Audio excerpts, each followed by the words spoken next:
கடந்த ஞாயிற்றுக்கிழமை ஆரோனினுடைய அழைப்பை பற்றி பார்க்க தொடங்கினோம்.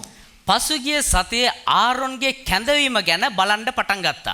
Last week we started studying about the call of Aaron. ஏன் ஆரோனினுடைய அழைப்பை பற்றி பார்க்க வேண்டும்? ඇයි ආරොන්ගේ කැඳවීම ගැන බලන්න අවශ්‍ය? அவர்தான் பழைய ஏற்பாட்டு ஆளாயிற்றே. එයා පරණ ගිවිසුමේ කෙනෙක්නේ. அவர் இஸ்ரவேலர்களுக்கு ஆசாரியனாய் இருந்தவராயிற்றே. එයා ඊශ්‍රායල් ජනතාවට පූජකෙක් වෙලා හිටපු කෙනෙක්නේ. அவருடைய அழைப்பும் எங்களுக்கும் என்ன சம்பந்தம்? එයාගේ කැඳවීමටත් අපේ කැඳවීමටත් මොකක්ද තියෙන සම්බන්ධතාවය? Aaron belongs to the Old Testament. He was an Israelite high priest. What is the connection between Aaron and us? புதிய ஏற்பாட்டிலே பார்த்தோம். අලුත් ගිවිසුමේදී බැලුවා. எபிரேயர் 5:4 சொல்லுகிறது, හෙබ්‍රேව් 5 වෙනි පරිච්ඡේදයේ 4 වෙනි පදයේ කියනවා, ஆரோனை போல அழைக்கப்பட்டாலொழிய இந்த கனமான ஊழியத்துக்கு யாரும் வர முடியாதாம். ආරොන් වගේ කැඳවීම ලැබුව කෙනෙක් හැරෙන්න වෙන කිසි කෙනෙකුට මේ ගෞරවනීය වූ සේවයට පැමිණෙන්න බෑ කියලා. We saw in Hebrews 5:4 that unless you are called like Aaron, you cannot be in the ministry. 1 பேதுரு 2:9 பார்த்தோம். 1 பேதுருஸ் 2:9 බැලුවා. நாம் அனைவருமே ஆண்டவருடைய ஆசாரியர்களாக அழைக்கப்பட்டிருக்கிறோமாம். අපි සියලු දෙනාම දෙවියන් වහන්සේගේ සේවයට පූජකයෝ ලෙස කැඳවීම ලබලා තියෙනවා කියලා. 1 Peter 2:9 says that all of us are called to the ministry of priesthood. அப்போ එහෙමනම් புதிய ஏற்பாடு சொல்லுகிறது, අලුත් ගිවිසුමේ කියනවා புதிய ஏற்பாட்டு ஆசாரியர்களாகிய நாம் අලුත් ගිවිසුමේ පූජකයෝ වෙන්නා වූ අපි ஆரோனை போல அழைக்கப்பட்டிருக்க வேண்டுமாம். ආරොන් වගේ කැඳවීම ලබලා තියෙන්න ඕනෙලු. So the New Testament tells us that the New Testament priests, that's us, we should be called like Aaron. அப்படியானால் ஆரோனை பற்றி நாம் படிக்கத்தான் வேண்டும். එහෙමනම් ආරොන් ගැන අපි ඉගෙන ගන්න තමයි ඕනේ. We have to learn about Aaron. ஆரோனை போல அழைக்கப்பட்டாலொழிய, ஆரோனை போல அழைக்கப்பட்டாலொழிய எத்தனை பேர் சொல்லுகிறோம்? ආරොන් වගේ කැඳවීම ලබන්න ඕනේ, ආරොන් වගේ කැඳවීම ලබලා තියෙන්න ඕනේ කියලා කී දෙනෙක් කියනවාද? ஆனால் சொல்லுகிற நமக்கு என்ன புரிகிறது? හැබැයි එහෙම කියන අපිට මොනවද දන්නේ? ஆரோனுடைய உடுப்பை பற்றியாவது ஏதாவது தெரியுமா? ආරොන්ගේ ඇඳුම ගැනවත් අඩුම තරමින් දන්නවද? அதனால் தான் இந்த பிரசங்கம் கடந்த ஞாயிறும் இன்றும். ඒ නිසා තමයි ගිය සතියේත් මේ සතියේත් මේ දේශනාව. We say most of the time we need to be called by Aaron. We talk about the calling of Aaron, but many people don't know what it is to be called by Aaron. And last Sunday and today I'm concentrating on the raiment, the garment of Aaron, to see what the significances the garment bears. ஆரோனுடைய அங்கி, அந்த உடுப்பு, இதை பார்த்து ආරොන්ගේ ඒ ඇඳුම බලලා அதிலிருந்து என்ன காரியங்களை கற்றுக்கொள்ளலாம் என்று கற்றுக்கொண்டு வருகிறோம். ඒකේ ඉඳලා මොනවද අපිට ලබා ගන්න පුළුවන්, ඉගෙන ගන්න පුළුවන් කියලා අපි බලමු. ஆண்டவர் ஆரோனுக்கு ஒரு விசேஷமான உடையை கொடுத்திருக்கிறார். දෙවියන් වහන්සේ ආරොන්ට ඉතා විශේෂ වූ ඇඳුමක් දුන්නා. God gave Aaron a special garment. அந்த உடுப்பில் 6 அம்சங்கள் உள்ளன. ඒ ඇඳුම ඇවිල්ලා කොටස් 6කින් යුක්තයි. அந்த 6 அம்சங்களுக்கும் அடையாளங்கள், அர்த்தங்கள் இருக்கின்றன. ඒ ඇඳුමේ තියෙනා ඔය කොටස් 6ටම සලකුණු සහ අර්ථයන් තිබෙනවා. Aaron's garment consists of 6 parts, and every one of those 6 parts possesses a significant symbolical meaning which is relevant to us. அது எங்களுக்கு சம்பந்தமானது. ඒක අපිට සම්බන්ධ වූ දේවල්. இதோ இருக்கிறதே இந்த படம். මෙන්න මේ තියෙනා රූපේ இதிலே கடந்த ஞாயிற்றுக்கிழமை இந்த தோள்களிலே இருக்கிற 2 கற்களும் 12 கோத்திரங்களின் நாமங்களை எழுதியிருக்கின்றன என்று பார்த்தோம். சரியா? අපි ගිය සතියේදී බැලුවා අර උරහිසේ තිබෙනා වූ ගල් දෙකේ ඒ ගෝත්‍ර 12 නම් ලියලා තියෙනවා කියලා. Last Sunday we saw that the 2 stones that are on his shoulders contain the 12 names of the 12 tribes. 6 இந்த பக்கம், 6 அந்த பக்கம். කොටස් 6ක් එක පැත්තකට අනිත් ගෝත්‍ර 6 අනිත් පැත්තෙත් තියෙනවා. 6 names on this side and 6 names on the other. அதுபோல அவருடைய மார்பதக்கத்திலே 12 கற்கள் இருக்கின்றன பாருங்கள். ඒ වගේම ඔහුගේ ලය වැස්මේ ගල් 6ක් එල්ලලා තියෙනවා. அந்த 12ක් එල්ලලා තියෙනවා. டிஸ்கவுண்ட் දෙන්න එපා මේකේ. அந்த 12 கற்களும் 12 கோத்திரங்களை அடையாளப்படுத்துகின்றன என்று பார்த்தோம். ඒ ගල් 12නුත් ඒ ගෝත්‍ර 12 සංකේතවත් කරනවා. The breastplate of Aaron consists of 12 stones which represent the 12 tribes. அப்போ ஆரோனை போல அழைக்கப்பட்ட நாம் එහෙමනම් ආරොන් වගේ කැඳවීම ලැබුවා වූ අපි இஸ்ரவேலை நமது தோள்களிலேயும் ඊශ්‍රායලය අපේ උරහිස මතත් நமது இருதயங்களிலேயும் අපේ හදවත එහෙම නැත්නම් පපුවෙත් சுமந்து கொள்ள வேண்டும் என்று பார்த்தோம். දරා ගන්න ඕනේ කියන එක අපි බැලුවා. So last Sunday we saw that the New Testament priests, namely us, we should bear Israel both on our shoulders and on our hearts. எத்தனை பேருக்கு அந்த பிரசங்கம் ஆசீர்வாதமாய் இருந்தது? කී දෙනෙකුට මේ දේශනාව ආශිර්වාදාත්මකව තිබුණාද? How many of you all were blessed by last Sunday's sermon? இப்போ இந்த தொலைக்காட்சி வழியாக இந்த நிகழ்ச்சியை பார்க்கிறவர்கள் දැන් මාධ්‍ය තුලින් මේ වැඩසටහන මේ දේශනාව අහන්නව අයට கடந்த ஞாயிற்றுக்கிழமை நான் பண்ணின பிரசங்கத்தை பார்க்கவில்லை என்றால் ගිය සතියේ කරාවු දේශනාව බැලුවේ නැතිනම් இதை நிறுத்திவிட்டு முதலாவது அதை பார்த்துவிட்டு அப்புறம் இதற்கு வாருங்கள். මේ දේශනාව ඔහොමම නවත්තලා ඒ දේශනාව බල්ලි වෙලා ඊට පස්සේ මේක බලන්න. இல்லாவிட்டால் இது உங்களுக்கு ஒழுங்காக புரியாது. එහෙම නැති වුණොත් මේ දේශනාව හරියට ඔබට පැහැදිලි වෙන්නේ නැති වෙයි. Those of you who are watching me on media, if you haven't still watched part 1 of this message, please stop this now, go to part 1 and watch that and then come. இப்போ சபைக்கு கடந்த ஞாயிற்றுக்கிழமை வர முடியாதவர்கள் சிலர் வந்திருக்கிறீர்கள். දැන් ගිය සතියේ සභාවට නොපැමිණියා වූ අය පැමිණ සිටිනවා. நீங்கள் எப்படியாவது கடந்த ஞாயிற்றுக்கிழமை பிரசங்கத்தையும் நீங்கள் எப்படியாவது பார்த்து விட வேண்டும். ඔබ කොහොම හරි ගිය සතියේ දේශනාව බලන්න අවශ්‍යයි. சரி, மறுபடி யாத்ராகமம் 28:4க்கு போவோம். ආපහු අපි නික්මයාම 28 වෙනි පරිච්ඡේදයේ 9 වෙනි 4 වෙනි පදයට යමු. Let's go again to Exodus chapter 28 and verse 4. அவர்கள் உண்டாக்க வேண்டிய வஸ்திரங்கள் ஆவன மார்பதக்கமும் ஏபோத்தும் அங்கியும் விசித்திரமான உள்சட்டையும் பாகையும் இடைக்கச்சையுமே. ඔවුන් විසින් සෑදිය යුතු වස්ත්‍ර නම් ලයවැස්මක්ද ඒපොත් සැට්ටයක්ද සලුවක්ද විසිතුරු උතුරු සලුවක්ද මකුටයක්ද ඉඟපටියක්ද යන මේවාය. And these are the garments which they shall make: a breastplate, a ephod, and a robe, and a broidered coat, a mitre, and a girdle. சரி, இந்த 6 காரியங்கள் இந்த இடத்துல இருக்கின்றன. දැන් කොටස් 6ක් මේ ස්ථානයේ තියෙනවා. முதலாவது என்ன? ඉස්සරව මොකද්ද? மார்பதக்கம். ලයවැස්මක්. Number 1 the breastplate. இரண்டாவது ஏபோத்து. දෙවනුව ඒපොත් සැට්ටයක්. secondly ephod. மூன்றாவது அங்கி. තුන්වනුව සලුවක්. thirdly the robe. හතරවෙනුව நாலாவது விசித்திரமான உள் சட்டை. හතරවෙනුව විසිතුරු උතුරු සලුවක්. number 4 the broidered coat, the inner coat. ஐந்தாவது பாகை. පස්වෙනුව මකුටයක්. fifth the mitre, okay, or the turban. ஆறாவது இடைக்கச்சை. හයවෙනුවට ඉඟපටියක්. number 6 the girdle. இதிலே முதலாவது மார்பதக்கம் கடந்த ஞாயிற்றுக்கிழமை பார்த்து விட்டோம். මේකේ පළවෙනි කොටස වන ලයවැස්ම අපි ගිය සතියේ ඉගෙන ගත්තා. number 1 the breastplate we meditated last Sunday. இன்றைக்கு மற்ற ஐந்தையும் நான் உங்களுக்கு சொல்லிக் கொடுக்க போகிறேன். අද දවසේ ඉතුරු කාරණා පහම උගන්වන්නට යනවා. ஒவ்வொன்றாக ஒவ்வொரு ஞாயிற்றுக்கிழமையும் சொல்லிக் கொடுக்க கூடிய அளவுக்கு இருக்கின்றது. එක එක කොටස් එක එක සතිය උගන්වන්න තරම් දේවලුත් තියෙනවා. You know, I can spend 1 week per matter. Thereby, you know, I can speak this for 6 weeks. இதை 6 வாரங்களுக்கு நான் பேசலாம். මේක සති 6කට කතා කරන්න පුළුවන්. ஆனால் தேவையில்லை, இன்றோடு முடிக்க பார்க்கிறேன். හැබැයි අවශ්‍ය නැහැ අදත් එක්ක ඉවර ගන්න යනවා. நன்றாக உள்வாங்கிக் கொள்ளுங்கள். හොඳට ඒක ඇතුළාන්තයට ගන්න. இது எங்களுக்கு ஆண்டவர் அடையாளமாக கொடுக்கிறது என்ன என்று பார்க்கிற ஒரு பாடம். දෙවියන් වහන්සේ මේ තුලින් සංකේතාත්මක අපිට මොනවද කියන්නේ කියන දේ ඉගෙන ගන්න අවශ්‍ය පාඩමක්. As I am going to explain the remaining 5 of these 6 elements of the garment of Aaron, take into your system these things because these are related to us. the New Testament priests. இப்போ அடுத்து இன்றைக்கு நாம் பார்க்க போவது දැන් ඊළඟට අපි මේ සතිය බලන්න යනවා ஏபோத்து. ඒපොත් සැට්ටය.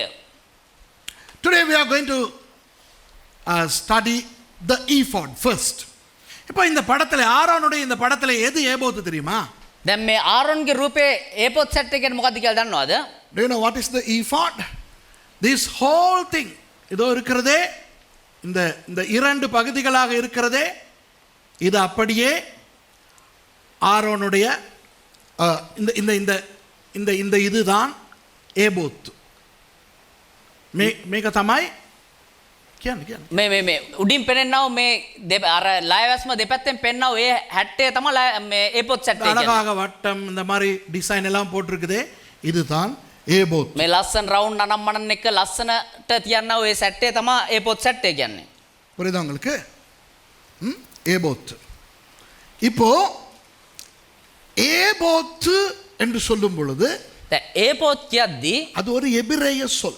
ඒක හේබ්‍රෙව් වචනයක්. அது தோடிலே இருந்து கிட்டத்தட்ட பாருங்கள் அவருடைய ஒரு இந்த இந்த இடம் வரைக்கும் மாதிரி வருகிறது. ඒක ඇවිල්ලා මේ උරහිසේ ඉඳලා දනහිසට පොඩ්ඩක් උඩට එනකම් වගේ එනවා. The ephod comes all the way from the shoulder to somewhere near the thigh. Okay? இந்த ஏபோத்து ஒரு அழகான உடை. பார்த்தீங்களா எவ்வளவு அழகா இருக்கிறது என்று. මේ ඒපොත් සැට් එකේ නිතා ලස්සන වූ අලංකාර වූ ඇඳුමක්. இதற்கு எவ்வளவு இது நிறைய தங்கம் எல்லாம் போட்டிருக்கும் இதுக்கு. මේකට මේ ගොඩක් රත්තරන් එහෙම දාලා තමයි හදලා இந்த තියෙන්නේ. ஏபோத்து இந்த எனக்கு கிடைத்திருக்கிற இந்த படம் நாங்கள் இன்டர்நெட்டிலே எடுத்தது.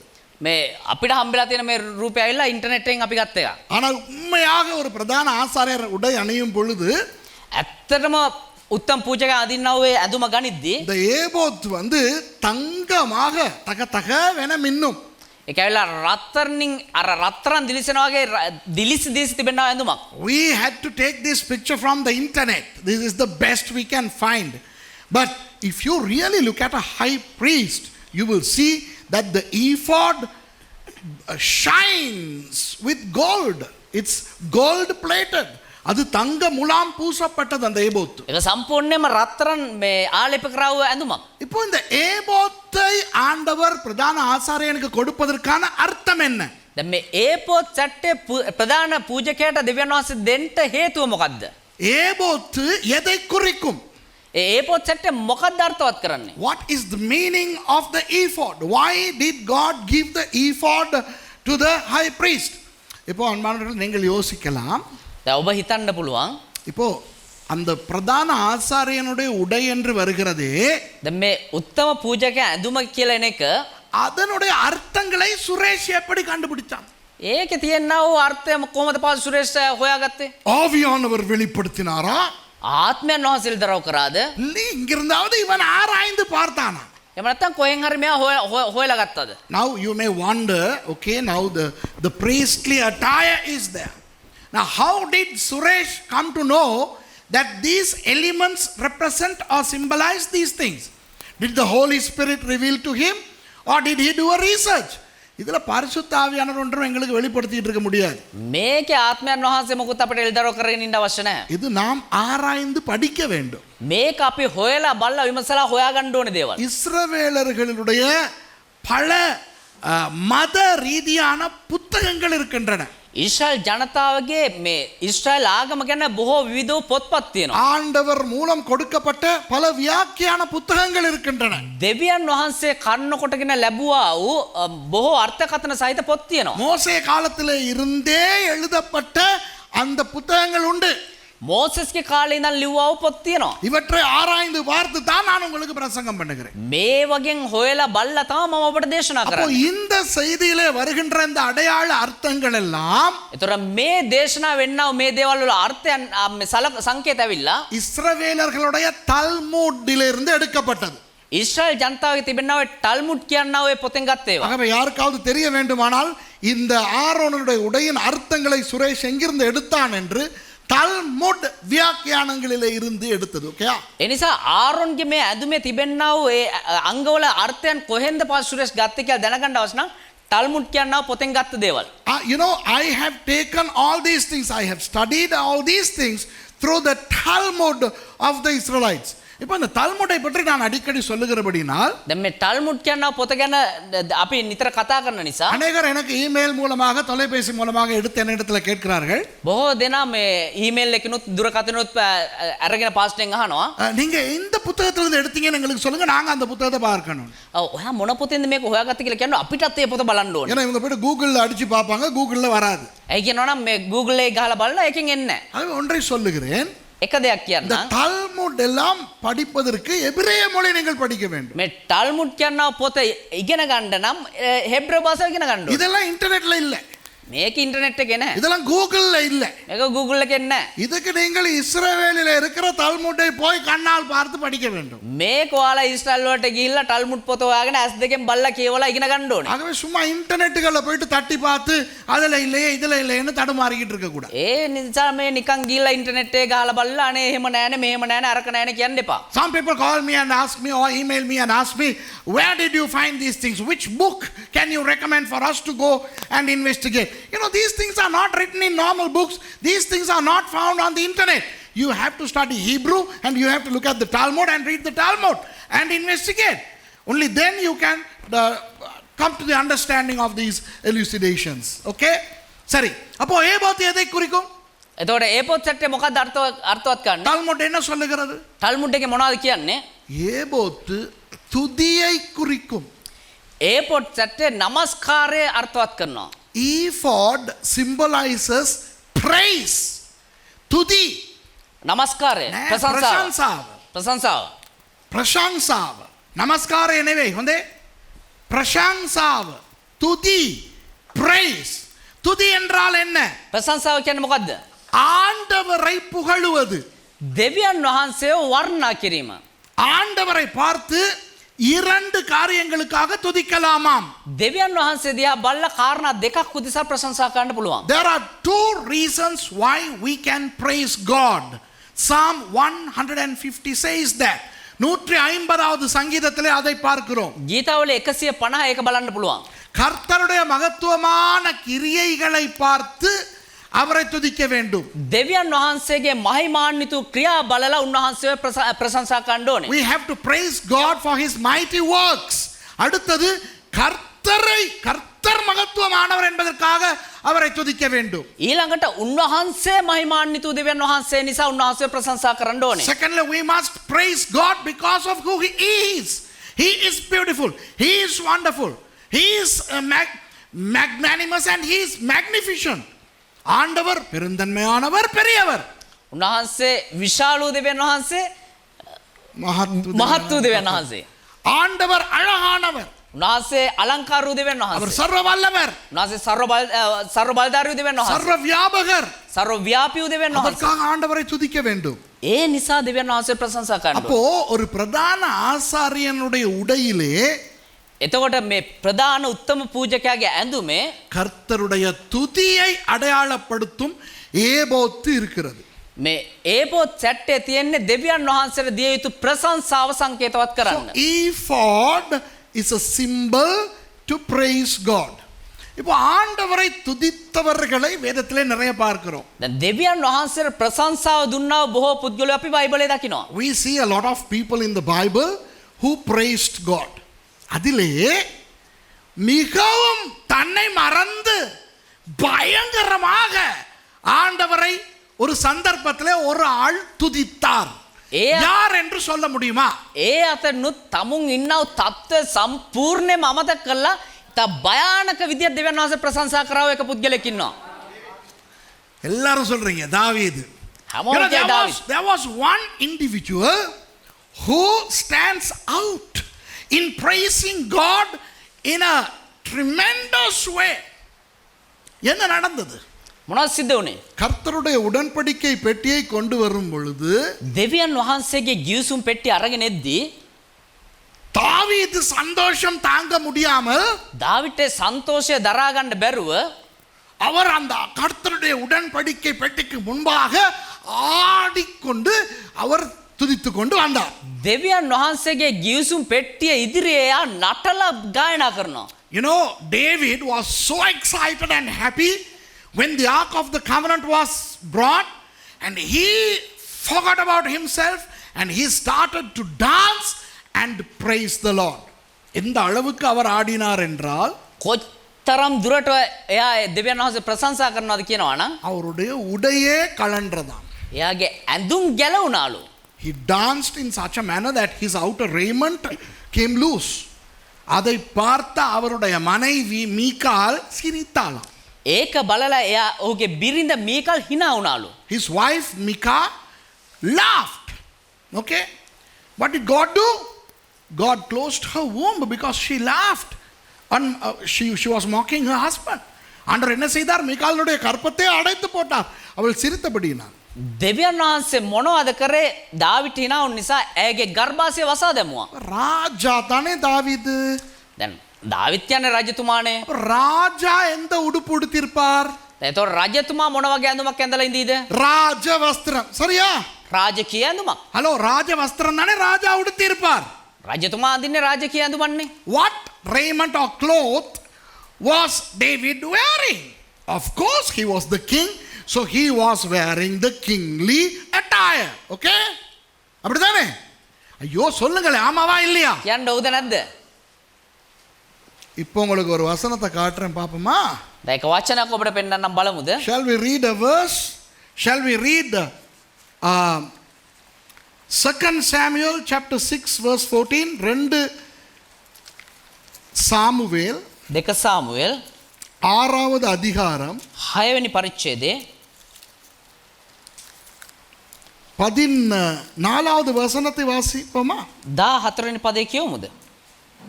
தாவீது சணல் நூல் ஏபோத்தை தரித்துக் கொண்டு தன் முழு பலத்தோடும் கர்த்தருக்கு முன்பாக நடனம் பண்ணினான்.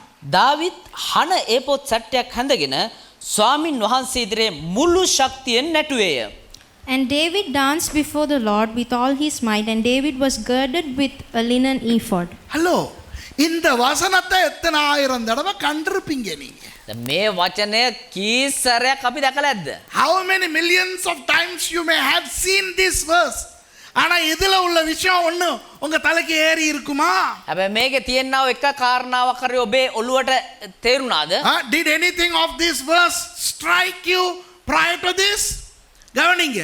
හොඳට අවධානය දෙන්න. தாவீது எந்த உடுப்பை உடுத்திக் கொண்டிருக்கிறார்? දාවිත් මොන ඇඳුමක්ද ඇඳන් හිටියේ? இந்த ஏபோத்து, මේ ඒපොත් සට්ටයක්. சணல் நூலால் செய்யப்பட்ட ஏபோத்தை உடுத்திக் கொண்டிருக்கிறார். හන නූලෙන් කරාවු ඒපොත් සට්ටයක්. David was wearing the ephod made with linen. Usually ephods are made with linen. Okay? அப்போ ஒரு கேள்வி. එවන එක ප්‍රශ්නයක්. ஏபோத்தை உடுத்துகிறவர் யார்? ඒපොත් සට්ටයක් අඳින්න කවුද? ஆசாரியன். පූජකෙක්. ஆசாரியன் மாத்திரம் தான் ஏபோத்து போட வேண்டும். ஓகேயா? පූජකෙක් විතරයි ඒපොත් සට්ටයක් අඳින්න ඕනේ. அது ஆசாரியனுடைய உடை. ඒක පූජකයෙක්ගේ ඇඳුමක්. You know, ephod is worn only by the priest. It's a priestly attire. Okay? Not every Tom, Dick and Harry can wear that. எல்லா சுப்பிரமணியமும் வெங்கடாச்சலமும் ஏபோத்து தரிக்க முடியாது. හැම ප්‍රදේශිල්ලටම ඕක අඳින්න බෑ. விளங்குதா உங்களுக்கு? තේරුණාද ඔබට? அப்போ தாவீது ஏபோத்து உடுத்தியிருந்தான் என்றால் என்ன அர்த்தம்? එමනම් දාවිත් රජතුමා ඒපොත් සට්ට ඇඳන් කියන එකේ මොකක්ද අර්ථය? தாவீது ஏற்கனவே திட்டம் போட்டு விட்டார். දාවිත් රජතුමා කලින්ම අරමුණක් දාගත්තා. තීරණයක් ගත්තා. உடன்படிக்கை பெட்டியை கொண்டு போகும் பொழுது நான் ஆண்டவரை துதிக்க போகிறேன் என்று.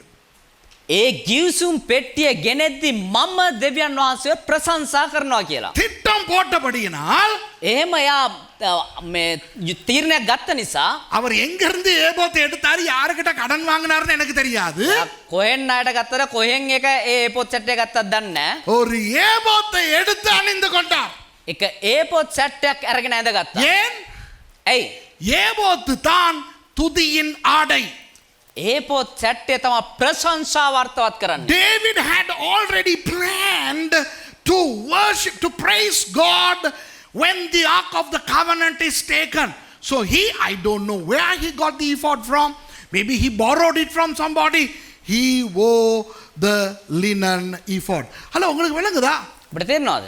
ஒரு பிரபலமான தமிழ் பாட்டு ஒன்று இருக்குது, கிறிஸ்தவ பாட்டு ஒன்று. ඉතා ජනප්‍රිය දෙමළ මේ කිතුණු ගීතිකාවක් තියෙනවා. துதியின் ஆடை அணிந்து.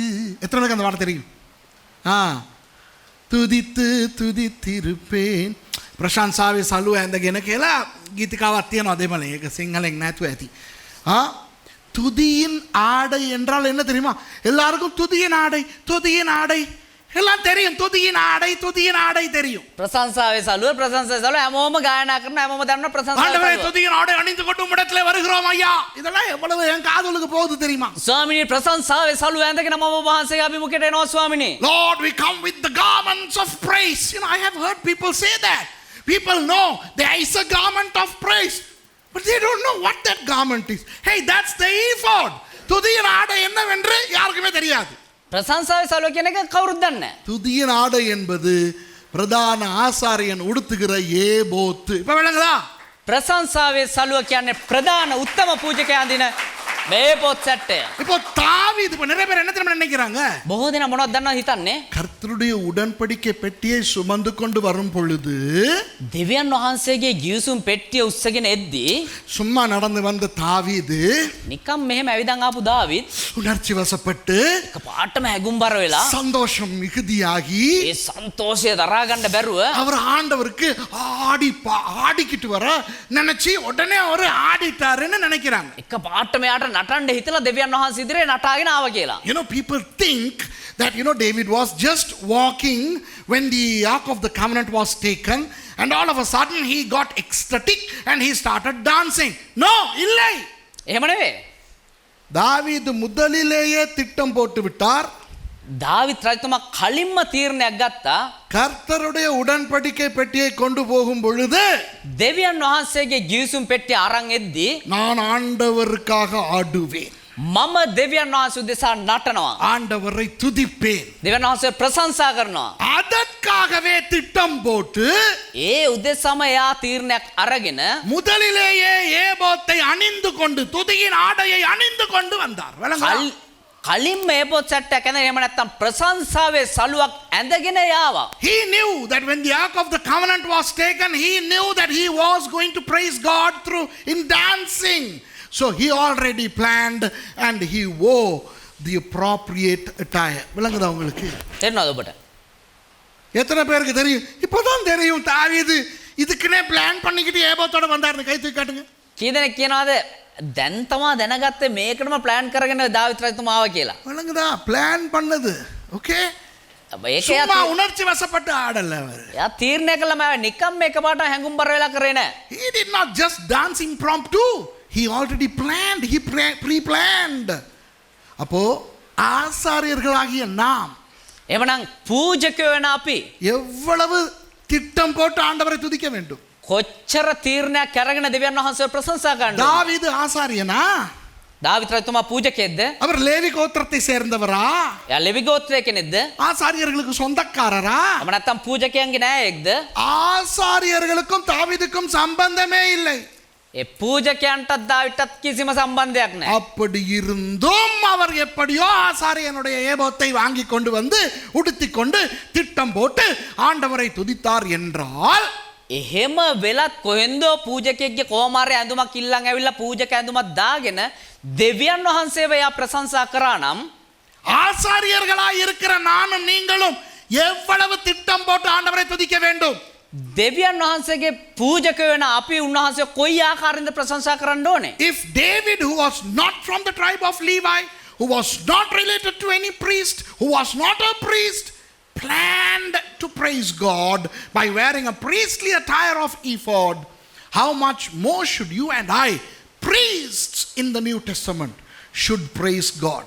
ஆகவே நாம் ஆண்டவருடைய ஆசாரியர்கள் என்றால் நம்முடைய வாழ்க்கையில் என்ன இருக்க வேண்டும்? එවනම් අපි දෙවියන් වහන්සේ පූජකයෝ නම් අපේ ජීවිතේ මොනවද වෙන්න ඕනේ? துதி இருக்க வேண்டும். ප්‍රශංසාව තියෙන්න ඕනේ. If we are priests unto God, we should have praise in our lives. நம்முடைய வாழ்க்கையில் என்ன இருக்கிறது என்று சொல்லவா? අපේ ජීවිතේ මොනවද තියෙන්නේ කියලා කියන්නද? விண்ணப்பம். ඉල්ලීම්. விண்ணப்பம். ඉල්ලීම්. கேட்டே நாசமா போற ஜாதி தான் கிறிஸ்தவ ஜாதி. ඉල්ලලාම විනාශ වෙලා යනවා. ඒක තමයි කිතුණු ජාතිය කියන්නේ. You know what we have Christians in our lives? Petitions. Prayer for us is petitions. எங்களுடைய வாழ்க்கையில் ஜெபம்னாலே என்ன தெரியுமா? අපේ යාඥා ජීවිතය කියන්නේ මොකද්ද? යාඥාව කියන්නේ මොකද්ද? கேட்கிறது. ඉල්ලන එක. நான் ஒவ்வொரு நாளும் 3 மணி நேரம் ஜெபம் பண்ணுவேன். මම හැමදාම තුවතාවක් යාඥා சில කරනවා. பேர் சொல்லுவாங்க සමහරු කියනවා 3 மணி நேரம் என்ன பண்ணுவாங்க தெரியுமா? පැය 3ක් මොනවද තුන් වතාව මොනවද දන්නවද කරන්නේ? நான் පැය 3 පැය 3ක් මොනවද දන්නවද කරන්නේ? கேட்டு கேட்டு ஆண்டோட உயிரை வாங்கிக்கிட்டு இருப்பாங்க.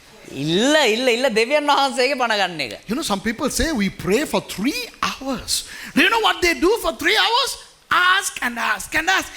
அவ்வளவு கேட்கறதுக்கு இருக்கா? එච්චර ඉල්ලන්න තියනවද? இருக்கு. තියනවා. ஏன் தெரியுமா? ඒ දන්නවද? திருப்பி திருப்பி திருப்பி கேட்கறது. ආපව ඉල්ලනවා. குடும்ப ஜெபம். පවුල් යාඥාව. மம்மி டாடி புள்ள புள்ள. අම්මා තාත්තා පුතා දරුවෝ. ஓகே? குடும்ப ஜெபம். පවුල් යාඥාව. அப்பா ஜெபிக்கிறார். තාත්තා යාඥා කරනවා. ஆண்டவரே இந்த தாரியங்கள் எல்லாம் எங்களுக்கு தாரும். ස්වාමිනේ මේ කාරණා මට දෙන්න. ஆமென். ආමෙන්. இப்போ அம்மா ஜெபிக்கிறாங்க. ඊට පස්සේ අම්මා යාඥා කරනවා. அதே காரியங்கள் தாரும். ඒ කාරණාටම ආපහු ඉල්ලනවා. இப்போ புள்ள நம்பர் 1 ஜெபிக்குது. වැඩිමල් දරුවා යාඥා කරනවා. அதே காரியங்களுக்காக அதே தாரும். ඒ කරපු යාඥා ඒ කාරණා උදෙසම ආපහු දෙන්න. விளங்குது. அப்புறம் புள்ள நம்பர் 2 ஜெபிக்குது. அதே காரியம். அப்ப 4 பேர் ஒரே காரியத்துக்காக ஜெபிச்சா 4 அவர் ஜெபிக்க முடியாதா என்ன? ඊට පස්සේ බාලයකත් ඒ ඉල්ලපු ඒවම ආපහු ඉල්ලනවා. ඉතින් මේ එක එක්කෙනා ඔහොම කාරණා 4 එකම දෙයට යාඥා කරන පැය 4ක් යාඥා කරන්න Some බෑද? people in family prayers, the father prays for the same thing as the mother, as the same thing as the children. ஒரு முறை முந்தி கட்டுகோஸ்தோட பெண்கள் கூட்டம் நடந்த காலத்துல ඉස්සර කටුගස්තොර මේ කාන්තාරැස්වීම තිබ්බ කාලේ நான் பின்னால இறங்கி வந்து ஒட்டு கேட்கறது வழக்கம். හොරෙන් ඇවිල්ලි වෙලා හිමීට අහන් ඉන්න පාස්ටර් එක පුරුද්දක්. ஆ? அந்த ஒரு ஜெபத்துக்காக 7 பேர் 7 தடவை ஜெபிக்கிறாங்க. එක යාඥා ඉල්ලීමක් උදෙසා 7 දෙනෙක් 7 වතාවක් යාඥා කරනවා. மேசி லில்லி ஞாபகம் இருக்கா? நான் பிடிச்சவங்கள ஒரு முறை நான் சொன்னேன், ஏண்டி இந்த மாதிரி பண்றீங்க ஆண்டவருக்கு? මම ඇහුවා ඇයි මේ වගේ දෙවියන් වහන්සේට කරන්නේ? ஒரு ஆள் ஒரு ஜெப தேவைக்கு ஜெபிச்சா එක්කෙනෙක් එක යාඥා ඉල්ලීමක් උදෙසා යාඥා කරා නම් மத்தெல்லாம் ஆமென் சொன்னா அவ்வளவுதான். அதோட அந்த கதை முடிஞ்சுது. අනිත් හැමෝම ආමෙන් කියන එච්චර ඒත් එක්ක මේ කාරණා අවසන්. If one person prays for something and if the others say amen to that, that is the close of that subject.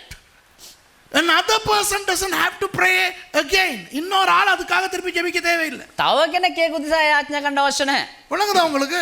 තේරෙනවද ඔබට? அப்போ நம்முடைய வாழ்க்கையில ஜெபம் என்றால் என்னவா இருக்க வேண்டும் பிரதானமாக தெரியுமா? එතකොට අපේ ජීවිතේ යාඥාව කියන එක ප්‍රධාන වශයෙන් මොකක්ද තියෙන්න ඕන දන්නවද? துதி. ප්‍රශංසාව. You know what should we have in our lives more than petitions? Praise. நாம் ஆண்டவரை துதிக்க வேண்டும். අපි දෙවියන් වහන්සේව ප්‍රශංසා කරන්න ඕනේ. விளங்குதா உங்களுக்கு? තේරෙනවද ඔබට? அதுதான் இந்த ஏபோத்து. ඒක තමයි මේ ඒපොත් සැට්ටය. துதி என்பது ஒரு அழகான சணல் நூலால் செய்யப்பட்ட தங்க முலாம் பூசப்பட்ட ஒரு விஷயம். ප්‍රශංසාව කියන්නේ ඒපොත් සැට්ටය කියන්නේ හන වලින් කරාවු රත්තරන් ආලේප කරාවු එක අලංකාර වූ වස්ත්‍රයක්. So praise, the symbol of praise, the ephod is made with linen and coated with golden coat. Okay? So that's so precious. அது அவ்வளவு பெருமதியானது. ඒක ඉතා වටිනා වූ දෙයක්. அப்படினா புதிய ஏற்பாட்டு ஆசாரியர்களாகிய நம்முடைய வாழ்க்கையில் என்ன இருக்க வேண்டும்? එහෙමනම් අලුත් ජීවිතයේ පූජකයන අපේ ජීවිතේ මොනවද තියෙන්න ඕනේ? துதி இருக்க வேண்டும். ප්‍රශංසාව තියෙන්න ඕනේ. போகும்போது வரும்போது எல்லாம் ஆண்டவரை துதிக்கின்றவர்களாய் இருக்க வேண்டும். යන විට එන විට හැම මොහොතකම දෙවියන් වහන්සේ ප්‍රශංසා කරන අය වෙන්න ඕනේ. இயற்கையை பார்த்து, வானத்தை பார்த்து, நட்சத்திரங்களை பார்த்து, மரங்களை, செடிகளை, கொடிகளை பார்த்து, மிருகங்களை பார்த்து நாம் சொல்ல வேண்டும், ஆண்டவரே நீர் இவ்வளவு அழகாக இவற்றையெல்லாம் உண்டாக்கி இருக்கிறீர் என்று ஆண்டவரை துதிக்க வேண்டும். මේ ස්වභාව ධර්මයේ බල්ලා අහස බල්ලා ඉර සඳ තාරකා බල්ලා සත්තු බලලා ගස් කොළන් බල්ලා අපි දෙවියන් වහන්සේ ඔබ වහන්සේගේ ප්‍රශංසනීය මේ දේ කියලා ප්‍රශංසා කරන්න ඕනේ. We have to praise God for the creation. We have to look at the sky.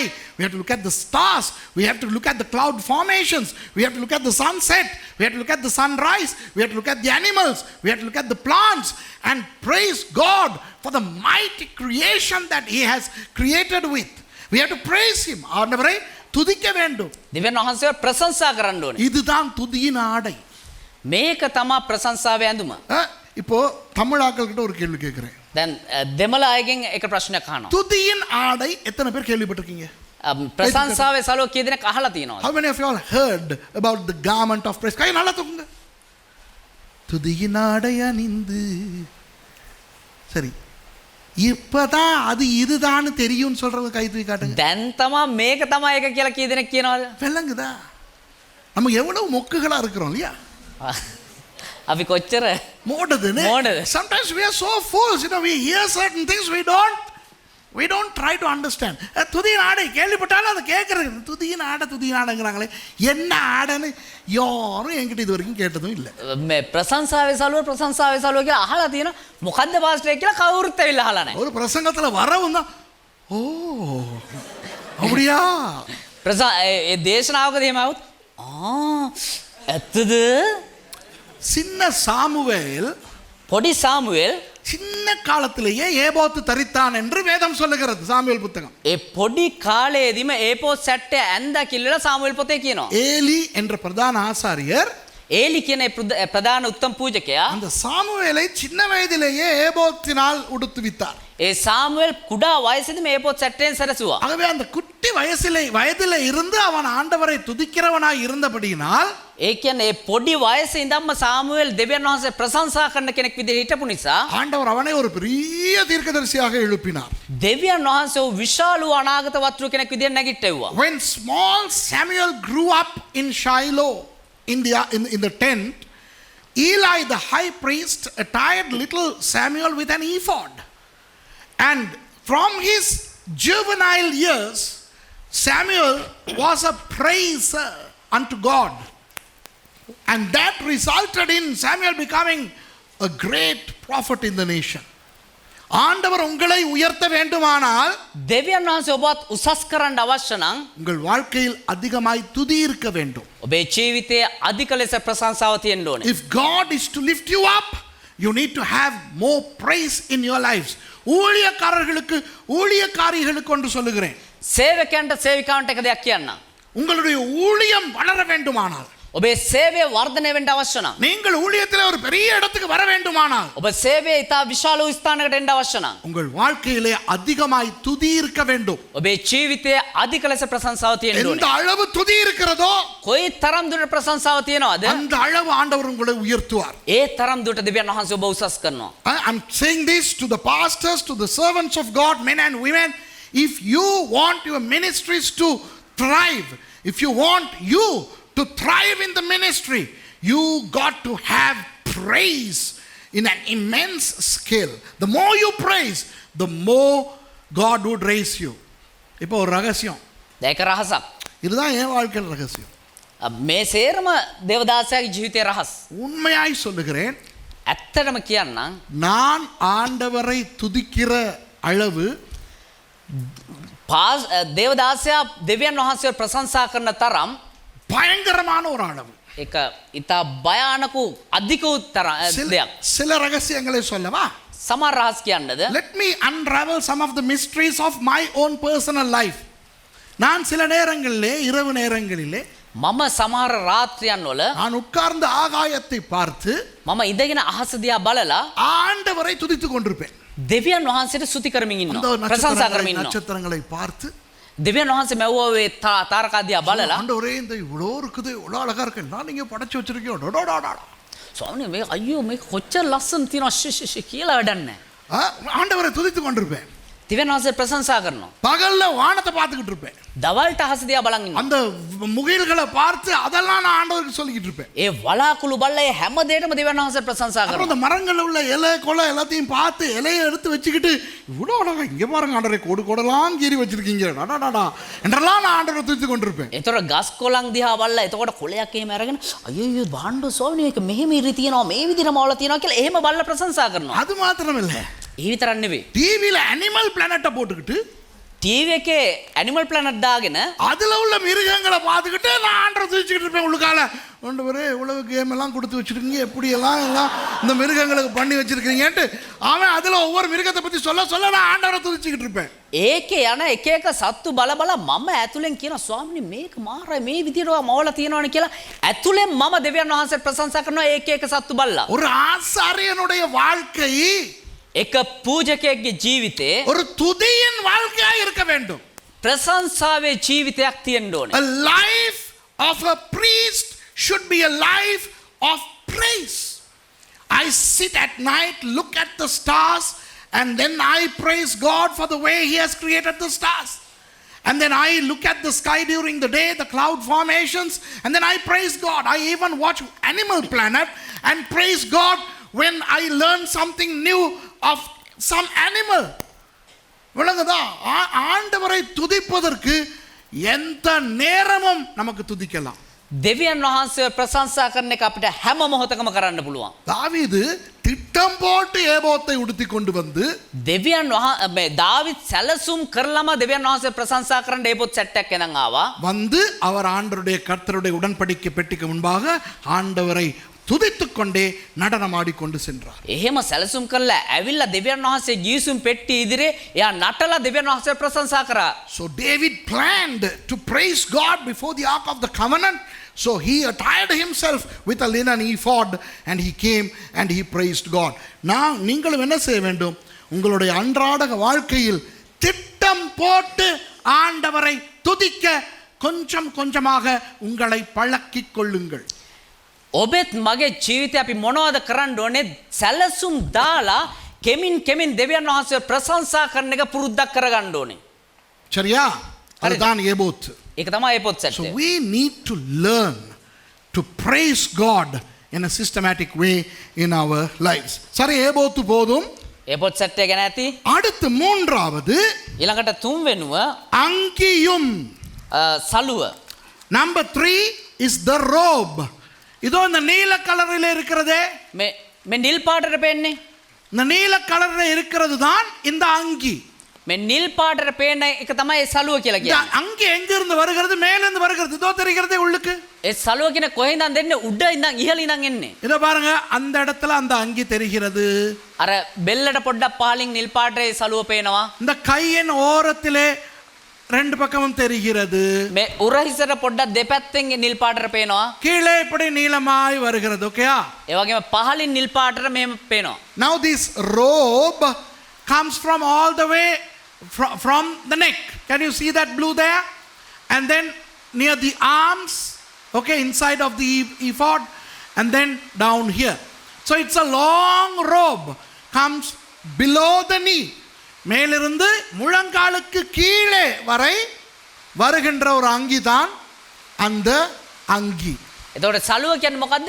ඉහළ ඉඳන් බෙල්ල ආසන්නයේ ඉඳන් දන හිසට පොඩ්ඩක් පහළට වෙනකන් දිගට තිබෙනා වූ එක ඇඳුමක්. இந்த அங்கி எதை குறிக்கிறது? මේ සලුව මොකද්ද අර්ථකථනය කරන්නේ? வெளிப்படுத்தின விசேஷம் එලිදරව් පොතේ 19வது அதிகாரம் 8வது வசனம். 19 වෙනි පරිච්ඡේදයේ 8 වෙනි පදය.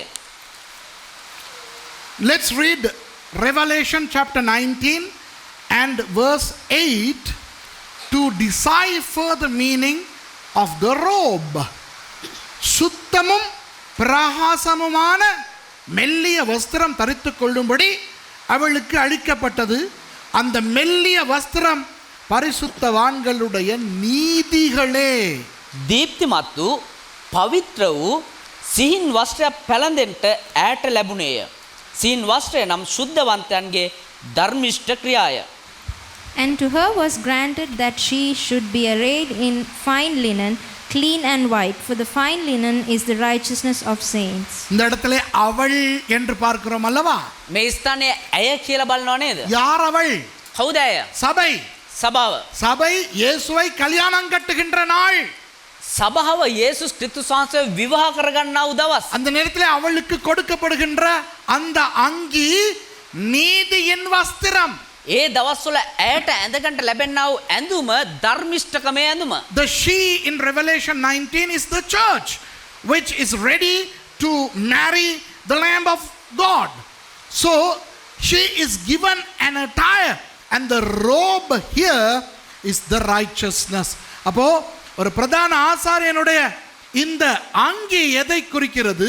එමනම් ප්‍රධාන උත්තම පූජකයාගේ මේ ඇඳුම මොකක්ද අර්ථය දෙන්නේ? நீதியை குறிக்கிறது. ධර්මිෂ්ඨකම් පෙන්නනවා. The robe of the priest symbolizes righteousness. நீதி என்றால் என்ன? ධර්මිෂ්ඨකම කියන්නේ මොකක්ද? வேதத்திலே ஏகப்பட்ட இடங்களிலே நீதி நீதி என்று பார்க்கிறோம். බයිබලයේ බොහෝ ස්ථානවල ධර්මිෂ්ඨකම කියලා බලනවා අපි. What is righteousness? We see in many places in the Bible that righteousness is mentioned. Righteousness means right relationship with God and right relationship with man. நீதி என்பது இருவகைப்படும். ධර්මිෂ්ඨකම කියන එක කාරණා දෙයක් පෙන්නනවා. தேவனோடையான சரியான உறவு, දෙවියන් වහන්සේත් එක්ක තිබෙනා වූ හරියාකාර වූ සම්බන්ධතාවය, அதுபோல மக்களோடையான சரியான உறவு. ඒ වගේම ජනතාවත් එක්ක මිනිස්යන් එක්ක තිබෙනා වූ හරි සම්බන්ධතාවය. தேவனோடு சரியான உறவை கொண்டிருப்பதானால் දෙවියන් වහන්සේත් එක්ක හරි සම්බන්ධතාවයක් තිබුණා නම් அந்த மனுஷன் தேவனுக்கு விருப்பம் இல்லாததை செய்யாமல் இருக்க வேண்டும். ඒ මනුෂ්‍යයා දෙවියන් වහන්සේ අප්‍රිය කරන දේ අකමැති දේ කරන්නේ නැතුව ඉන්න. தேவனோடு சரியான உறவை வைக்க என்ன செய்ய வேண்டும் தெரியுமா? ரெண்டே விஷயம் சொல்லவா? දෙවියන් වහන්සේත් එක්ක හරි සම්බන්ධතාවයක් තියාගන්න මොනවද කරන්න ඕන කියලා කියන්නද? කාරණා දෙකක් කළ යුතුයි. Can I explain to you how in two ways that we can maintain a right relationship with God? ஆண்டவர் விரும்பாததை செய்யாமலும் දෙවියන් වහන්සේ අකමැති දේ නොකිරීමත් ஆண்டவர் விரும்புவதை செய்வதும். அவ்வளவுதான். දෙවියන් වහන්සේ කැමති දේ කිරීමත් එච්චරයි. Doing what God likes you doing and not doing what God doesn't like you doing. அதற்கு நாம் ஆண்டவருடைய சித்தத்தை அறிந்து கொள்ள வேண்டும்.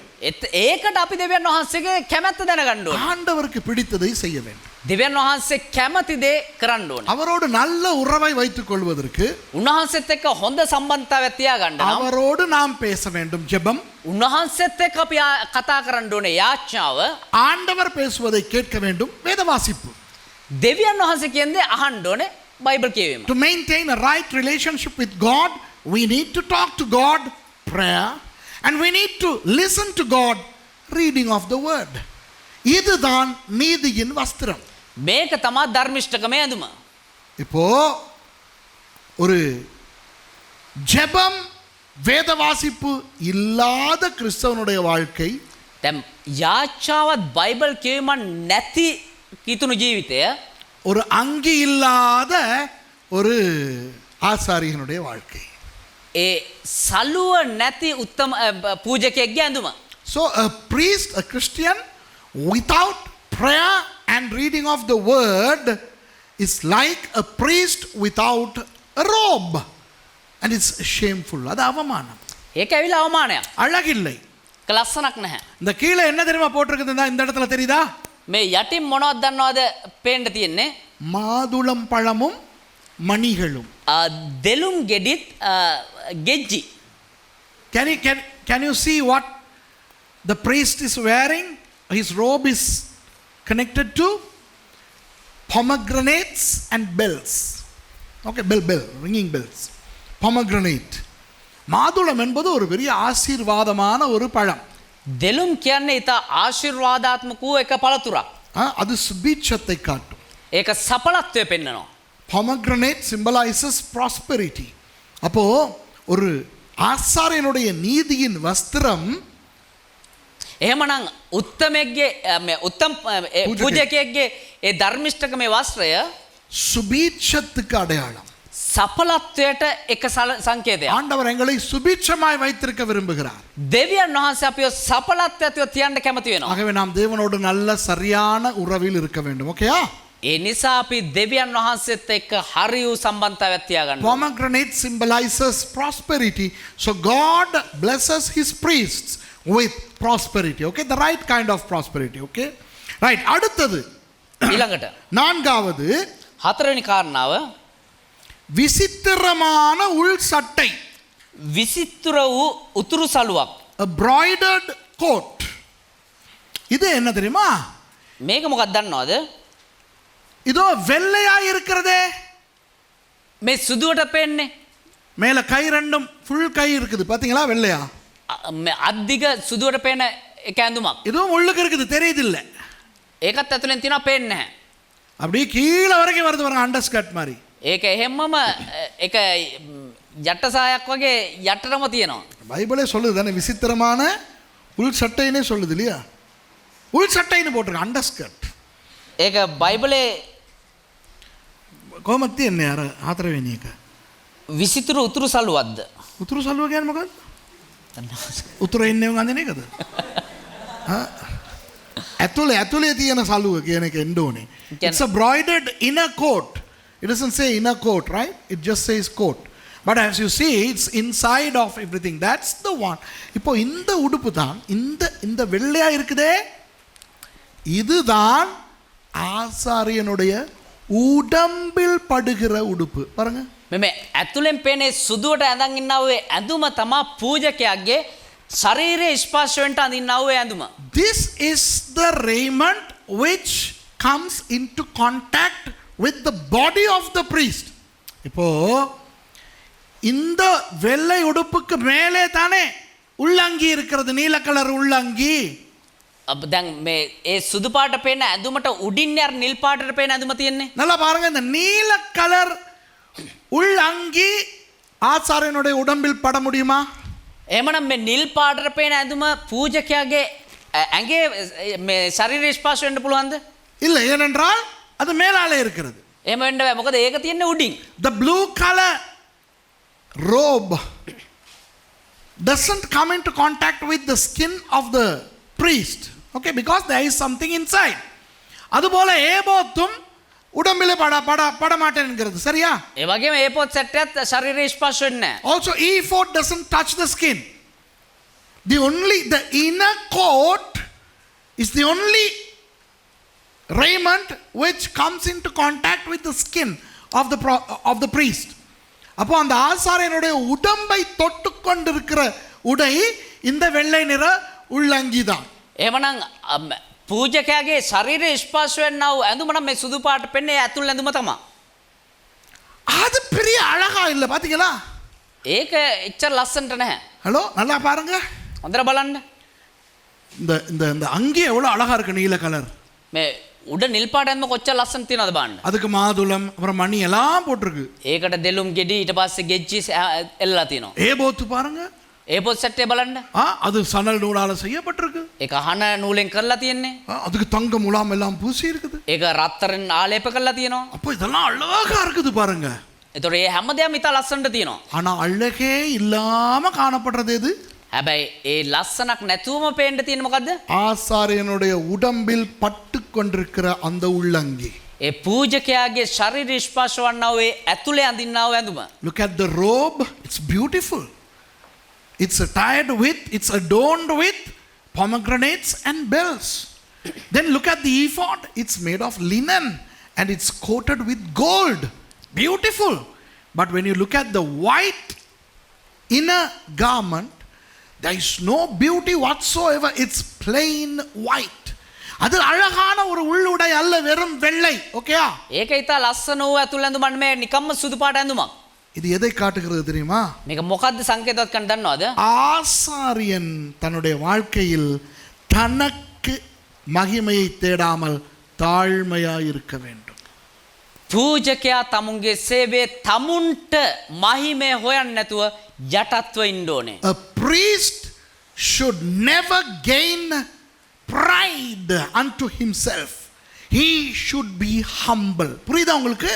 තේරෙනවද ඔබට? அந்த வெள்ளை உள்ளங்கி எதை காட்டுகிறது? ரெண்டு விஷயங்களை காட்டுகிறது. ඒ ඇතුලේ තියෙන ඒ සුදු පාට ඇඳුම මොකද්ද පෙන්වන්නේ? කාරණා දෙකක් පෙන්නනවා. முதலாவது පළවෙනි එක தாழ்மையை காட்டுகிறது. යටත්කම පෙන්නනවා. இரண்டாவது දෙවනුව இருதயத்தை சுத்தமாய் வைத்துக் கொள்ள வேண்டும் என்பதனை காட்டுகிறது. அதுதான் வெள்ளை நிறத்தின் அடையாளம். හදවත පිරිසිදුව තියාගන්න ඕනේ කියන එක පෙන්නනවා. ඒක තමයි ඒ සුදු පාටින් පෙන්වන්නා වූ සංකේතය. Two things are symbolized by the white inner garment. Number one, humility, being humble. Number two, cleanliness in the heart. White represents cleanliness in the heart. ஒரு ஆசாரியன் நாம் எப்படி வாழ வேண்டும் தெரியுமா? එහෙනම් පූජකයෝ වන්නව අපි කොහොමද ජීවත් වෙන්න ඕනේ? நம் மூலம் ஆண்டவருக்கு புகழ் வருகிறது. අපි කන්නකොටගෙන දෙවියන් වහන්සේට මහිමය පැමිණෙනවා. கவனிங்க, நல்லா கவனிங்க. හොඳට අවධානය දෙන්න. இந்த உடையை இப்ப போட்டோல தானே நீங்க பாக்குறீங்க. මේ ඇඳුම ෆොටෝ එකෙන් ඔබ බලන්නේ. இந்த இடத்திலே ஒரு பிரதான ஆசாரியனை அவருடைய உண்மையான உடையிலே கொண்டு வந்து நிறுத்தினால் එක උත්තම පූජකයෙක් යාගේ ඇඳුමත් එක්ක මේ ස්ථානේ ගෙනලා හිටෙව්වා නම් வாயை பிளப்பீர்கள். කට ඇරගෙන බලන් ඉඳී ඕගොල්ලෝ. You know, if I bring a high priest with his total attire here, you will be flabbergasted. Do you know why? ஏன் தெரியுமா? ඒ දන්නවද? அவருடைய தோளில் இருக்கிற 2 கோமேதக கற்களும் தக தகவென மின்னும். එයාගේ උරසේ තිබෙනාවේ නාග මාණික්‍ය එහෙම්මම දිලිසෙනවා. The onyx stones on his shoulders would be shining. நெஞ்சிலே இருக்கிற 12 வித்தியாசமான கற்கள் அவை தக தகவென மின்னும். ඒ පපුවේ තියෙනාවේ රත්තරන්ින් හැදුවා ඒ මේ වගේ තියෙනාවේ ගල් 12 දිලිසෙනවා. அது குட்டியூண்டு மோதிரத்துல මේ පාස්ටර්ගේ මුද්ද නෑ පාස්ටර්ගේ නෙවෙයි පොඩි මුද්දක මං කියන එක විතරක් කියන්නේ. පොඩි මුද්දක ஒரு கல் இருந்துச்சுன்னா එක ගලක් තිබුණා නම් பாருங்க மோதிரத்துல கல் வச்சிருக்கேன். ஐயோ அழகா இருக்கு. அழகுதா මේ වගේ චූටි උද්ද දිනා පොඩි ගලක්. இதுதான் நம்ம. මේක තමයි අපි. You know, we are so excited to see a real stone in a ring. Oh, look at it. Wow, it's shining. பெரிய 12 தக தகன கற்களோடு வந்து பிரதான ஆசாரியர் நின்றா நமக்கு ஆவி ஆத்மா சர்றால எட்ட மாறி போகாது. ලොකු මැණික් ගල් 12ක් එක මේ පපුව එල්ලගෙන මෙතන ඇවිල්ලා හිටගත්තා නම් එහෙම අපේ ආත්ම ප්‍රාණී ශරීරේ මාරු වෙන්නේ නැති වෙයිද? சைஸ பாருங்க. ඒකේ කොච්චර ලොකුද බලන්න. அந்த ஒவ்வொரு கல்லு எவ்வளவு இந்த கல்லோட சைஸ பாருங்க. எந்த தெய்வமே. එතකොට මේ දෙවුර තියෙන ඔය ගල් වල විශාලත්වය Hey, බලන්න. look at the sizes of these 12 stones and look at the huge size of these 2 onyx stones. அப்படி ஒரு உடுப்போட வந்தா எவ்வளவு மகிமை. ஆமாவா இல்லையா சொல்லுங்க. එහෙම ඇඳුමක් එක්ක ඇවිල්ලා හිටියනම් කොච්චර මහිමයක්ද? கல்லு பெரிய கல்லு அழகான கல் கண்டதே இல்லை. දැකලම නේ අයියෝ ලොකු ගල් අම්මෝ ගල්. We have never even seen such huge precious stones, have we? I don't know about you, I haven't. நீங்க கண்டிருப்பீங்களா இருக்கும். நான் கண்டதில்ல அந்த குட்டியை கொண்டு வச்சுக்கிட்டு இருப்பான். ඔයාලා දැකලා තියෙනවා මන් දැකලා මේ චූටි ගල්. இவ்வளோ பெரிய கல்லோட ஒருத்தர் வந்தா எவ்வளவு மகிமை பாருங்க. මෙච්චර ලොකු ගල් එක්ක මැණික් ගල් එක්ක ඇවිල්ලා හිටගත්තන කොච්චර මහිමයක්ද බලන්න. தோளில இருந்து இடுப்புக்கு கீழே வரை உடுத்திருக்கிற ஏபோத்து முழுக்க தங்கம் முலாம் பூசப்பட்டிருக்குமா? ஐயோ இப்படி இருக்கும்னு யோசிச்சு பாருங்க. දෙවුරේ ඉඳලා මේ කලවය දක්වා තිබෙනා ඔය දිග ඇඳුම සම්පූර්ණ රත්තරන් කොච්චර මහිමයක්ද බලන්න. Imagine the whole the ephod from the shoulder all the way to here, it's coated with pure gold.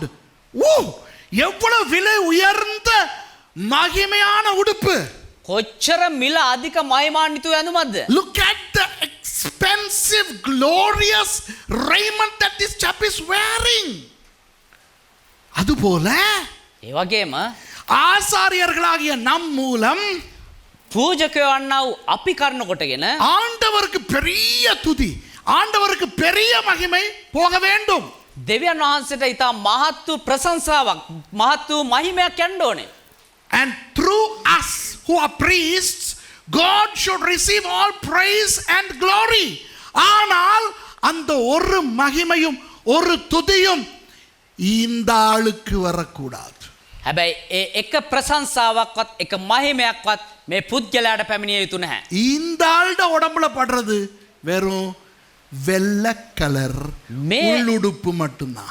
මේ පුද්ගලයාගේ ශරීර ස්පර්ශ වෙන්නේ ඇතුලේ තිබෙන එක අලංකාරය නැති සුදු ඇඳුමක් විතරයි. But none of that glory and praise should come to that man.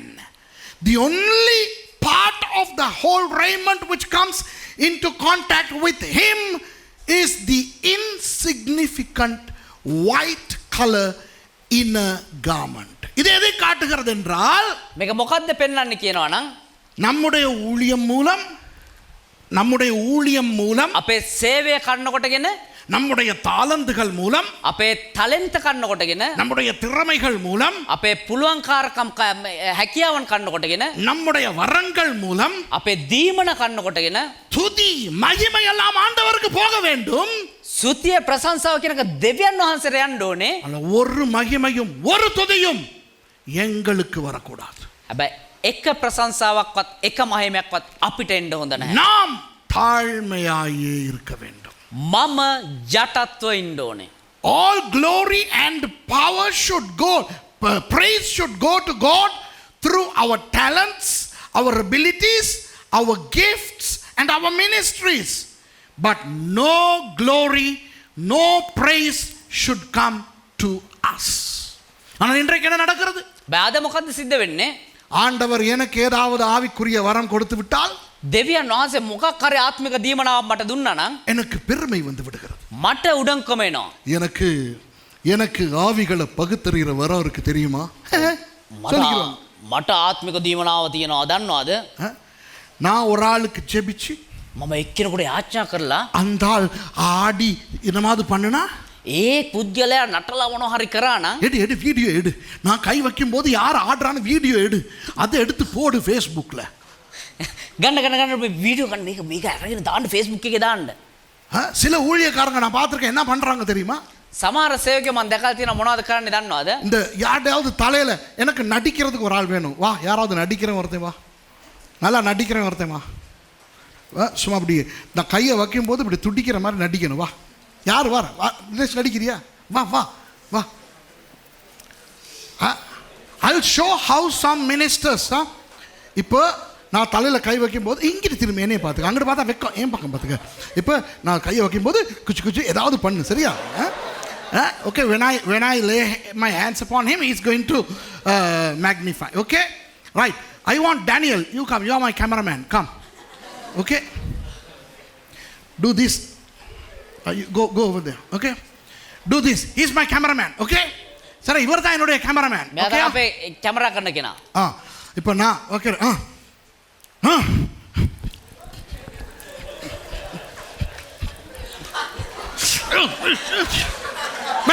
விளங்குதா இதுதான் சரி போங்க. தேங்க்யூ තේරෙනවද මේක තමයි සිද්ධ වෙන්නේ? விளங்குதா உங்களுக்கு? තේරෙනවද ඔබට? Do you understand what's happening today? ஊழியக்காரன் கை வைக்கும் போது ஏதாவது நடந்தா கேமராமேனுக்கு தெரியறதுக்கு සේවකයා කරද්දි මොනවා හරි සිද්ධ වෙනවනේ කැමරාමන්ට පේන්න. ஏன் எடுத்து வீடியோ போடு, யூடியூப்ல போடு, ஃபேஸ்புக்ல போடு. நான் கை வச்சா இப்படி எல்லாம் நடக்குது. ඇයි කියනවනම් මේක අරගෙන Facebook එකේ දාන්න, YouTube එකේ දාන්න. මම අත තිබ්බනම් මෙහෙම සිද්ධ වෙනවා. Do you know why? Because I want to show that when I lay my hands, things happen. வணங்குதா? இப்போ நான் கை வைக்கும் போது விழுகுது. දැන් මම අත තියද්දි වැටෙනවා. அங்கிட்டு விழுகுது, இங்கிட்டு விழுகுது. ඒට වැටෙනවා, ඒ පැත්තේ වැටෙනවා, මේ පැත්තෙන් වැටෙනවා. இப்போ இந்த மேடை யாருடா? දැන් මේ වේදිකාව කාගේද? அபிஷேகம் பண்ணப்பட்ட பிரசங்கியுடைய. அவ்வளவுதானே? ආලේප ලද්දාව දේශකයාගේ. එච්චරයි. The stage belongs to the anointed preacher. ஆனா இந்த ஊழியக்காரன் என்ன தெரியுமா செய்வாரு? හැබැයි මේ සේවකයා මොනවද කරන්නේ? வீடியோ எடுக்கிறவன மேடைக்கு கொண்டு இங்க இருந்து எடு. දැන් කැමරා කරන කෙනාට උඩට නංගලා එතන ඉඳන් වීඩියෝ කරන්නලු. என்னன்னா நான் கையை நீட்டும் போது விழுகிறத எந்த கையோட எடு. ඇයි කියනවා නම් මම අත තියද්දි වැටෙන එක මගේ අතත් එක්කම හැමම ගන්න වීඩියෝ அப்ப இப்ப කරනවා. கேமரா இங்க இருந்து எடுக்கிறனால ඒතර මෙහෙ උඩ ඉඳන් වීඩියෝ කරන නිසා நான் எப்படி திரும்ப என் தலையை திருப்பிக்கிறேன்? ඒතර මම කොහොමද දන්නවද මගේ ඔළුව හරව தலை ගන්න? இங்கிட்டு, ඔළුව මෙහෙම. ஆள் அங்க. කෙනාරේ நான் இங்க பாக்குறது ஏன்னா சைடுல என் மூஞ்சி கேமரால தெரியும். මම මෙහෙම තමයි බලන් ඉන්නේ. ඇයි කියනවා නම් පැත්තකින් පේන්න ඕනේ මගේ මූණ. இந்த ஆக்ஷனை பாத்தீங்களா? எல்லாம் குங்ஃபு. என்னடி பண்றீங்க நீங்க? மெதாதமே கராண்டே பாஸ்டர்ஸ் என்ன பண்றீங்க? குங்ஃபு ஆடுறானுங்க. පාස්ටර්ලා මොනවද කරන්නේ? කුම්ෆු නටනවා මෙතන. பாத்தீங்களா? என்ன மகிமை அவனுக்கு. මහිමය එයාට. You know, today many pastors are showing off their power, their ability. They want the videos to capture what is happening when they do. நாங்க சிரிக்கிறோம். අපි hina වෙනවා. ஆண்டவருக்கு எவ்வளவு கவலையா இருக்கும். හැබැයි දෙවියන් වහන්සේට කොච්චර දුකක් ඇද්ද? We are laughing, but how much would these things disturb God? பிரதான ஆசாரியனுக்கு ஒரு மகிமையும் வரக்கூடாது. උත්තම පූජකයාට කිසිම මහිමයක් වෙන්න අවශ්‍ය නැහැ. The priest should never get any glory. His attire is the white insignificant robe. That's his glory. அவனுடைய மகிமை அவ்வளவுதான். එයාගේ මහිමය එච්චරයි. ஒரு கலர் கிடையாது. කිසිම පැහැයක් නැහැ. ஒரு தங்க முலாம் கிடையாது, කිසිම රත්තරන් නැහැ. ஒரு டெக்கரேஷன் கிடையாது. කිසිම වැඩ දාලා නැහැ. சரியா பாருங்க, ஏதாவது ஒரு இந்த வெள்ளை உடுப்புல ஏதாவது ஒரு டெக்கரேஷன் இருக்கா? இல்லவே இல்ல. මේ ඇතුලේ මොනවා හරි මල් කැව වැඩ දාලා තියෙනවද? කිසිම දෙයක් නැහැ. ஒரு பூ போட்டிருக்கா? இல்ல. ஒரு பூ போட்டிருக்குதா? මොනවා හරි මල් දාලා තියෙනවද? Look at this white raiment. I mean, has it been embroidered? No. It's not embroidered. It's not painted. It doesn't have any border. Border போட்டு இல்ல. ඒ කියන්නේ වාටියක් දාලා නැහැ. ரேந்த பிடிச்சி இல்ல. ரேந்த. රේන්ද අල්ලලා නැහැ.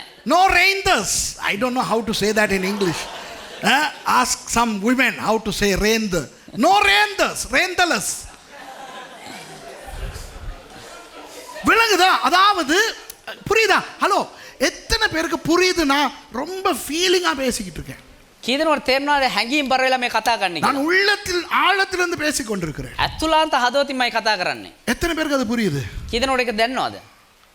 அதாவது உங்களுக்கு ஆண்டவர் எத்தனை வரங்கள் வேண்டுமானாலும் கொடுக்கட்டும், ඒ කියන්නේ දෙවියන් වහන්සේ ඔබට මොන තරම් දීමනා දීපු දෙන් எவ்வளவு வல்லமையாக ஆண்டவர் உங்களை பயன்படுத்தட்டும், කොච්චර බලවල් ලෙස දෙවියන් වහන්සේ ඔබ පාවිච්චි කරපු දෙන් எத்தனை தாளந்துகள் திறமைகள் உங்களுக்கு இருக்கட்டும், බොහෝ තලන්ත දීමනා හැකියාවන් ඔබට තිබ්බ දෙන් தாழ்மையாக இருங்கள். යටත්වකම ඇතුව ඉන්න. உங்களுக்கு ஒரு பாராட்டும் வரக்கூடாது. ඔබට එක ප්‍රශංසාවක්වත් වෙන්න හොඳ May නැහැ. you possess so many talents and abilities. May God give you a lot of gifts to use. Don't let any praise come to you.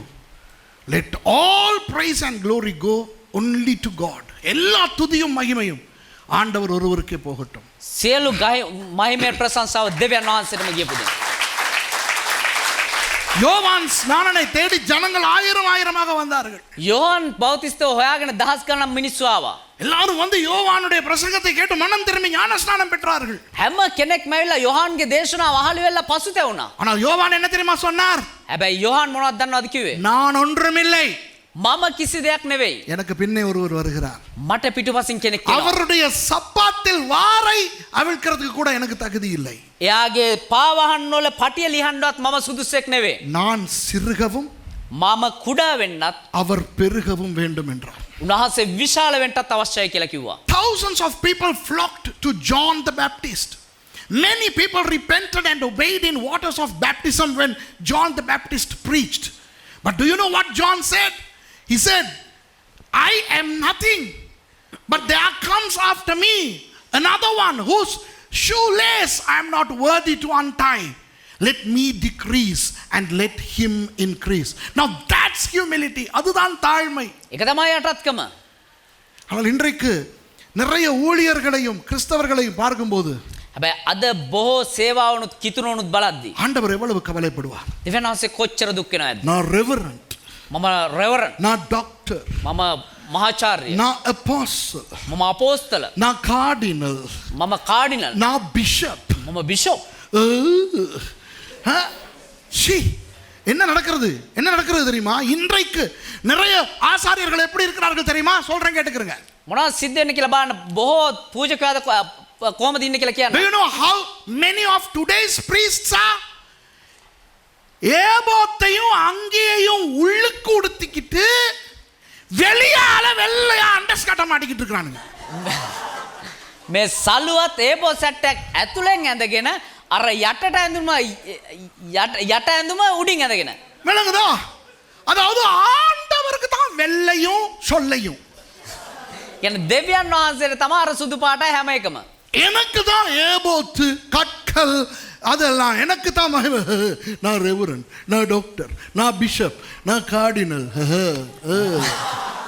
මට තමයි අර ඒපෝත් සැට්ටේ, මට තමයි ඒකල්, මට තමයි හැමදේම. මම කාඩිනල්, මම රෙවරන්.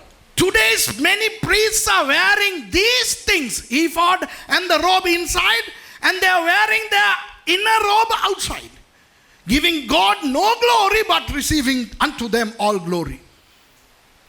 இவர் நடக்கும்போது මේ ඇවිදිද්දි இவருக்கு முன்னால வழியை ஆயத்தம் பண்றதுக்கு 2-3 யோவான் ஸ்நானங்கள் போகணும்.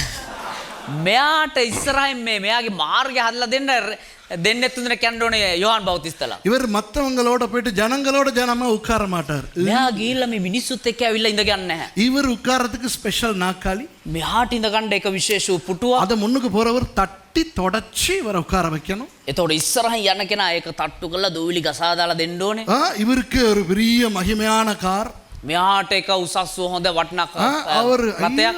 இந்த காலத்துல சில ஊழியக்காரங்க பண்ற அட்டூழியங்களை பார்க்கும்போது எனக்கே நினைக்கிது போயிட்டு இவங்களை கொன்னுட்டு அப்புறம் வந்து மனம் திரும்புவோமான்னு.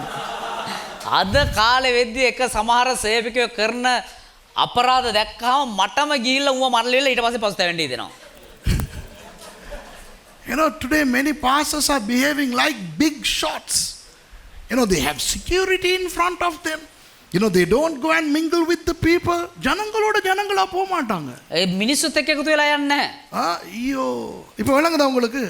இந்த ஆடையிலே எவ்வளவு ரகசியம் இருக்குது தெரியுதா? එතකොට දැන් ඔබට තේරෙනවද මේ ඇඳුම තුල කොතරම් රහස් සංගවි තියෙනවද Do කියලා? you see the secrets buried within the clothes? Wow, humility, தாழ்மை. යටත්කම. இப்போ இதோட முடிக்க போறேன். දැන් මේකත් එක්ක අවසන් ගන්න යනවා. ஏன் தெரியுமா? ඒ දන්නවද? தலைப்பாகையும் இடைக்கச்சையும் நான் அவசரமாய் சொல்லிக் கொடுக்க முடியாது. මේ හිස්සස් මත් ඒ වගේම ඉන පටියක් ගැන හදිස්සිය කියලා දෙන්න බෑ. பரவாயில்லையா? කමක් නැද්ද? இன்றைக்கு முடிப்போம் என்று நினைத்தேன். අද ඉවර කරමු කියලා හිතුවා. முடிக்கலாம். ඉවර කර හැකි. அவசரமாக தட்டி கொண்டு ஓடினால் முடிக்கலாம். හදිස්සිය එම්මෙන් කියලා දීලා ඉවර ගන්න පුළුවන්. ஆனால் அதை பிறகு படித்தால் හැබැයි පස්සේ අපි මේක ඉගෙන ගත්තා නම් தெளிவாக விவரமாக படிக்கலாம். හොඳට පැහැදිලිව විස්තරාත්මකව ඉගෙන ගන්න පුළුවන්. ஏனென்றால் தலைப்பாகையும் இடை அந்த கச்சையும் ரொம்ப ரொம்ப முக்கியமான ரெண்டு அர்த்தங்களை உடையவை. ඇයි කියනවනම් මේ හිස්සස් මත් ඒ වගේම ඒ සලුවත් ඉතාමත් වැදගත් වූ දේවල්. The turban and the belt have very important significant meanings. So shall I postpone it for the next time I preach? Because if I preach now, I will have to just rush into it. Okay? விளங்குதா நான் சொல்கிறது உங்களுக்கு? ஆகவே இது ரெண்டாம் பாகத்தோட முடிவுன்னு நினச்சேன். மூன்றாம் பாகம் வரும். ඒ කියන්නේ පාඩම් දෙකක් එක ඉවර කරමු කියලා හිතුවා. හැබැයි තුන්වෙනි පාඩමත් ඉදිරියට එනවා. என்னடா இப்போவே 12 கால். ඒ කියනවා දැම්මම 12 කාලයි. ஆகவே அடுத்த முறைக்கு பார்ப்போம். ඒ නිසා ලබන වාරයට එක්ගෙනියමු. இன்றைக்கு ஆண்டவர் என்ன சொன்னார் என்று மாத்திரம் படித்துக்கொள்வோம். අද දවසේ දෙවියන් වහන්සේ මොනවද කියලා දුන්නේ කියලා විතරක් ඉගෙන ගමු. So let's remind ourselves of what God taught us today. மூன்று காரியங்கள் பார்த்தோம். කාරණා තුනක් බැලුවා. முதலாவது පළමු කොට ஏபோத், ඒබෝත් துதி. ප්‍රශංසාව. ஆண்டவரை நாம் துதிக்க வேண்டும். මම දෙවියන් වහන්සේ ප්‍රශංසා කරන්න We ඕනේ. studied three things today. Number one, the ephod, meaning praise. We have to live a lifestyle of praise to God. ரெண்டாவது அங்கி. දෙවනුව සලුව. Secondly, the robe, meaning righteousness, நீதி. ධර්මිෂ්ඨකම. தேவனோடு சரியான உறவை வைத்துக் கொள்வது, மக்களோடு சரியான உறவை வைத்துக் கொள்வது. දෙවියන් වහන්සේත් එක්ක හරි සම්බන්ධතාවයක් තබා ගැනීමත් මනුෂ්‍යයන් එක්ක හරි සම්බන්ධතාවයක් තබා ගැනීම. மூன்றாவதாய் பார்த்தோம் வெள்ளை உள்ளாடை. තුන්වෙනිව බැලුවා ඇතුලේ තිබෙනා වේ සුදු වස්ත්‍රය. Thirdly, we saw the white inner garment, which means humility and cleanliness of the heart. அதாவது தாழ்மை ඒ කියන්නේ යටත්කමත් இருதயத்தில் சுத்தம்.